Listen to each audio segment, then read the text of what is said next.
went to University of Illinois, went to University of Chicago, and worked for 13 years as an economist and a financial markets policy analyst for the Federal Reserve.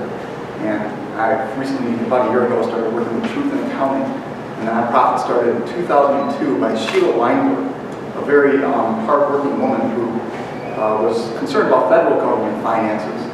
And someone tugged her at the elbow and said, you should be looking at the state of Illinois if you're interested in bad finances. And she did. And one thing that she has done is, along with Sean Cruz, one of her fellow workers and mine, put together a heroic amount of work putting together one of the basic problems with state government finances and local government finances is the fact that a lot of the debt is not on the balance sheet. It's been pushed off the balance sheet into the footnotes, into these actuarial reports, and not really being reflected on the balance sheet. We don't really know on the balance sheet how much we owe. The amount we owe in Illinois, as well as in the United States government, is far in excess of what they're reporting to us in the amount of debt that we have incurred. So what we're going to do today is look at Wauconda and Illinois, and we'll also take a peek at Chicago in some interesting ways that I hope you'll appreciate. Bottom line, I'm a sucker for nice lakes because I grew up on Lake Michigan. I taught sailing for about 6 summers. Had a good time doing that. And just, well, how deep is the water is the question. And bottom line, the city of Chicago and the state of Illinois are facing very deep Lake Michigan depth sort of issues. Wauconda, it's also underwater, but it's not nearly on a per-person basis or per taxpayer basis. It's not that dramatic. But everybody who lives in Wauconda also lives in the state of Illinois, as well as the United States. And that's where the problems are really centered. But they're also in Wauconda, they're just not as big. Truth in Accounting started by Sheila Weinberg in 2002. What's our goal here at Truth in Accounting? We try to promote truthful, timely, and transparent government financial reporting. That's what we care about. And we are concerned that oftentimes our government is not telling the truth through the financial reports at federal, state, and local levels. Why is this important? Well, here's a quote from Thomas Jefferson, a very old quote. It's an informed electorate is the basis of the sound democracy.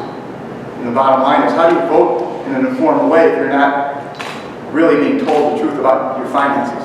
And that's what we're trying to promote, is a more truthful financial reporting structure for the United States, and as well as state and local governments.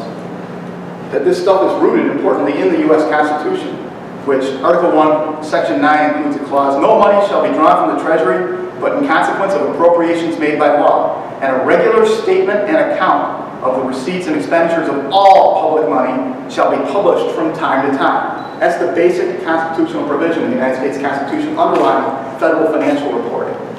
And there's a very interesting fellow I've gotten to know who's the CEO of an investment firm in New York named Joseph Marin, who's developed looks like a sound argument that, in fact, our U.S. government financial reporting is so bad that it violates, it's not constitutional. This is not a constitutional scheme that we have for reporting the finances to the public. Among other, the word all is in there, all public money. One of Joseph Marin's arguments is that, wait a minute, we have this consolidated balance sheet for the federal government, but there's some things that are off of that, including the Federal Reserve and the Federal Reserve banks, Fannie Mae, Freddie Mac, and all these other organizations that are not included on the consolidated federal financial statement. And therefore, it's not reporting all public money on a regular statement and account. Just thinking basically, we're talking about financial reporting. What is public finance? And there's two main types of financial decisions everywhere, including private sector and public sector. Getting money in the door, or financing, and putting it to work, or investment. And for governments, in terms of getting money in the door, two main ways. There are others, but the two main ways are debt and taxes. You can tax, or if that gets too painful, you borrow money and put it off. But at the same time, does that mean you're not taxing if you're borrowing? And debt really, in a way, is equal to taxes. You're just pushing it down the road. You're taxing future people by borrowing, because it has to be paid back at some point. Because this ability to postpone the day of reckoning exists, we've developed in state and local governments, as well as purportedly sometimes at the federal level, balanced budget requirements, which constrain, in theory, the ability of politicians to spend more money than they take in. and thereby raise the debt level. So in Illinois, as well as the city of Chicago, there's a balanced budget requirement. But it depends on how you count. Here's a question. If you had to raise your credit card debt in order to pay your current bills, do you feel like your budget is balanced? Does that feel like a balanced budget? No, you're borrowing in order to plug the hole. Let's say you hire somebody to do some work around your house, but you don't have the money to pay the bill. And you promise to pay them next week. Is that a balanced budget? And the third question, if a government has to take out loans to pay its current bills, do you think it's balanced, its budget is balanced? But the way the law is written and interpreted in Illinois today, all three of those mechanisms are ways in which they can get money in the door and count that as, quote, revenue, even though, effectively you and I as individuals wouldn't feel like our budget is balanced, but that's what our government is doing. And then it claims to be balancing the budget every year, which is, well, an SEC commissioner had some very strong words for state and local government municipalities and their accounting and financial reporting yesterday in the news. And he used the word fraud in describing this problem and had some very strong words that appear to be suggesting that the SEC is going to be getting much more active in pursuing municipalities for the financial reporting and management of budgets, at least in terms of how they're being reported to investors and the public. And that's going to be an interesting thing to watch in the next few years. Illinois had $5 billion of debt reported in 1984. Since that time, states had a balanced budget requirement. How much debt should it have today if it's balanced its budget every year since 1984? Shouldn't have more than $5 billion. But what does it have?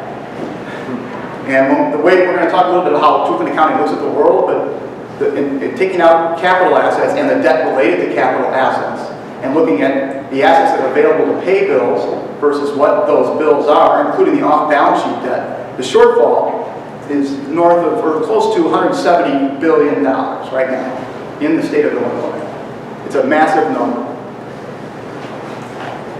We are in a hole, and one of the worst holes in the nation. Now, New Jersey, Connecticut, Rhode Island, but Illinois is up there, and California. But we're still, we are in a financial difficulty in Illinois. It's going to be hard to get out. Here's the provision in the Illinois Constitution that relates to this balanced budget idea. It's called a balanced budget provision, even though the word balance doesn't appear in the wording. Article 8, Section 2 of the 1970 Constitution requires the General Assembly to make appropriations for all, quote, expenditures of public funds, with appropriations for a fiscal year not exceeding the, quote, funds estimated by the General Assembly to be available for the fiscal year.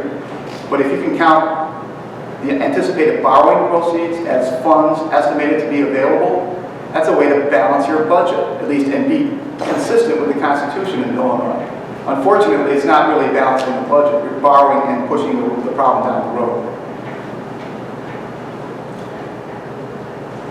Here's a quick peek at Illinois versus its neighbors on, at least on the reported financial statements and the income statement, which is called the statement of activities in the local government world, in the state and local government world. The statement of activities includes numbers for the money you take in and the money you spend out. With the money comes in the form of general revenues and taxes, as well as fees and grants that are being charged and given to the state. And so that's money coming in, but the governments also have money going out in the form of wages and salaries, and effectively the expenditures too that should be accrued for the accumulating obligations in pension promises.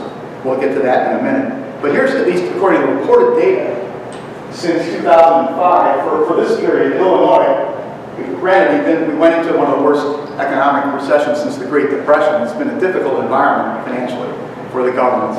However, it was difficult in Michigan and Indiana too, and clearly Illinois had a persistent overspending of the money that was coming in, building up its debt level relative to its neighbors in the Midwest.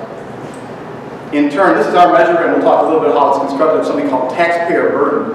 getting all that stuff that's off the balance sheet, putting it on the balance sheet, and deciding how big that is relative to the assets available to pay bills. That's our taxpayer burden. And in Illinois has, I think, the second highest taxpayer burden according to our estimates right now in the whole United States. And that's Illinois versus its neighbors on this metric.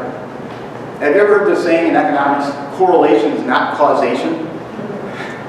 Well, here's a correlation that may or may not be causation. Coincidentally, this is a survey. The United Van Lines is a migration or a big moving company with interstate moves.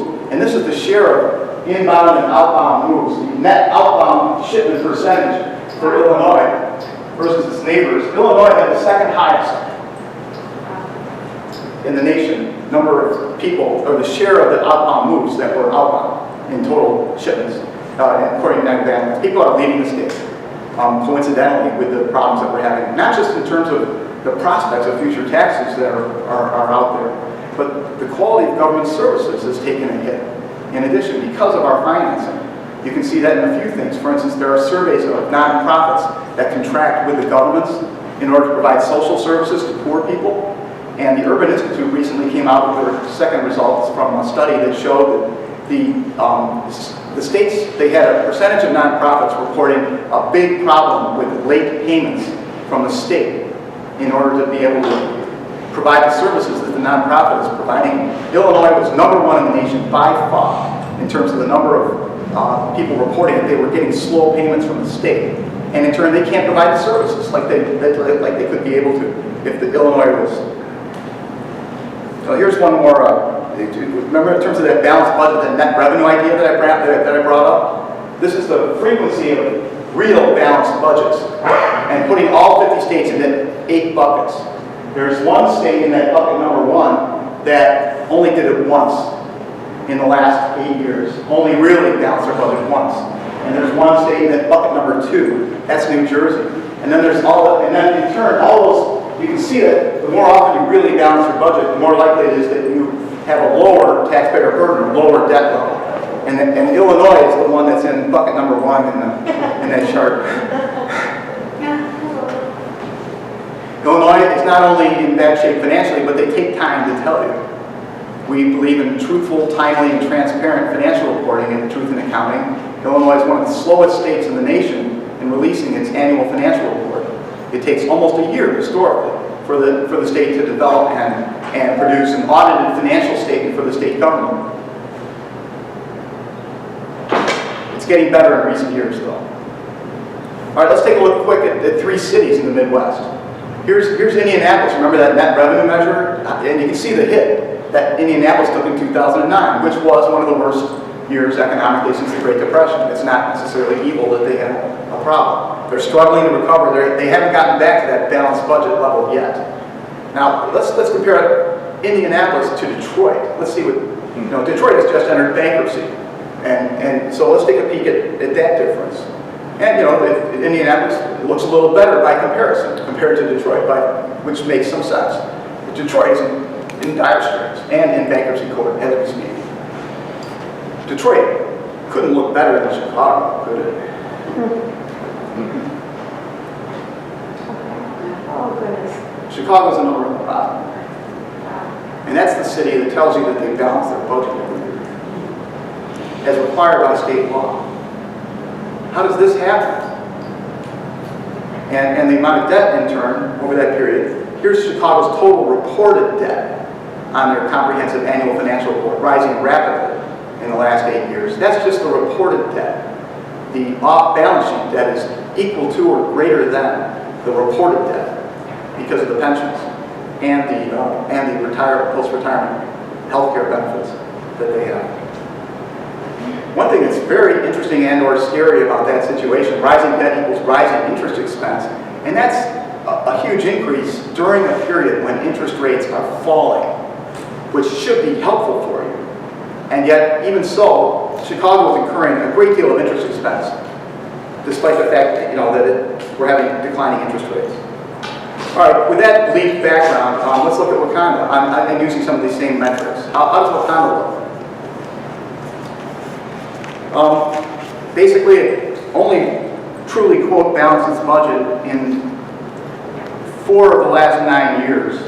Having said that, that negative line there is below zero line there is not that big, especially even on a per resident basis. It's not a dramatic shortfall, but it is a practice. You know, you would like to see them producing a little more revenue each year than they're spending in order to bolster the financial condition of the village, and it's not happening. Lake County is in, you know, the Lake County government entity is in much better shape, although that is having more stress. And in turn, you know, here we are in Wauconda and Lake County, which are part of Illinois. And we are seeing outmigration, even from Lake County, rapidly growing historically.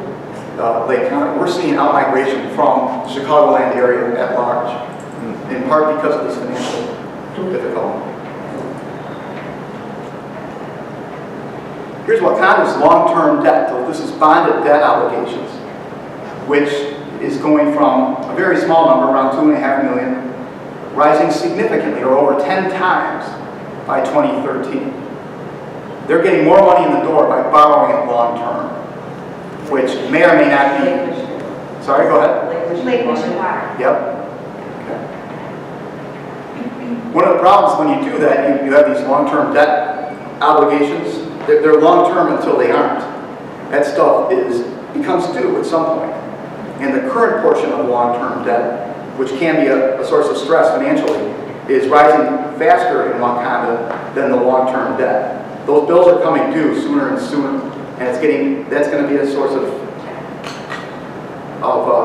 stress perhaps in coming years. And what we're talking about here is just the reported debt. Here's a look at the unfunded pension promises in the police fund and the IMRF fund. And you can see a large and rapidly growing number here, especially in recent years, which I think other people here maybe know more about than I do. Apparently there were some sweeteners or something in the contracts for the police, not just in Wauconda, but because of state law and state mandates, that in turn were hard to fund. And the unfunded pension promises, hopefully you fund these things, but they're woefully underfunded in Illinois, in Chicago, and perhaps even in Wauconda. At the bottom line, here's an introduction to how we look financially at government and government finances. We take a look at the bills the village has accumulated, the bonds that are out there now, at least in the latest financial report, of $23.3 million. There's other liabilities of $12.2 million. We take out the debt related to capital assets because we also take out the capital assets on the other side of the equation in terms of what's available to pay your bills. So we take out the debt related to capital assets. We add those unfunded pension benefits and the retiree health care benefits and come up with a total number of bills currently facing the village of $23.3 million. But here's what the village has. $115 million of assets. We take out those capital assets, we take out restricted assets, and we have assets available to pay bills of $21.8 million. $21.8 million is less than $25.3 million. Therefore, there's a burden on the village, facing the village, in order to meet its bills. And on a per taxpayer basis, for all the individual income tax filers in Wauconda, that comes to about $700 per person. So if every individual income tax filer in Wauconda sent a check to the village for $700 today, you'd be even, which compared to other localities and the city of Chicago is not that much. So it's not that onerous right now. That's how we see it. And I've got a two-pager that Sheila prepared for you over the last couple of days, Sheila Weinberg. And I'll hand this out. This is a closer look at Wauconda along those lines in that framework. So Nick was talking about what else you can do. We have some ideas. We like something we've developed, or at least Sheila developed historically, called fact-based budgeting, or full accrual calculations and techniques. Full accrual of costs, and implementing that, perhaps even in your village. One of the things that the state and local governments can point to and say, I'm not maybe responsible for this, because they have to produce reports consistent with, quote, generally accepted accounting principles, which are given to them by the Governmental Accounting Standards Board. And it's these principles themselves that have been responsible for hiding so much debt in the government. So, in a sense, they can wash their hands of the problem in local villages and say, no, I have to follow those. On the other hand, they can go above and beyond and actually tell the truth to their citizens, in addition to these formally required reports that have been so biased and really almost fraudulent for so long. And in fact, the Governmental Accounting Standards Board has decided to change its reporting requirements, and they're going to start, you're going to see bigger numbers in the next year's financial reports when they come out in a year and a half or 2 years. You're going to see much bigger debt levels in your state's balance and your village's balance sheet, because they're going to recognize those unfunded pension promises. They're going to go onto the balance sheet, and the real closer number, when it arrives for Illinois and Chicago, it's going to be, and people are becoming aware of that now. Can I ask a quick question? Sure, sure. So we've gone without a finance director for a year, and they're outsourcing all the accounting. As they hire a finance director, can they decide to implement, can they decide that this person has to use this accrual technique? You know, you could develop reports in addition to those formally mandated or required reports. You could develop, no, we're going to put together a financial statement according to these techniques. And are there accountants out there that you could make that a hiring stipulation? Are you familiar with how to do it this way? Hiring stipulation, you mean, for? As we hire a new finance director, Uh-huh. are there accountants who are more savvy about this kind of accounting, or does it? Yes, there are. And Sheila can refer you to those people. So maybe that would be a good resource for our board members. Sheila can come and give a talk and bring some people if you're interested. I think it'd be interesting. What else can we do? I guess final.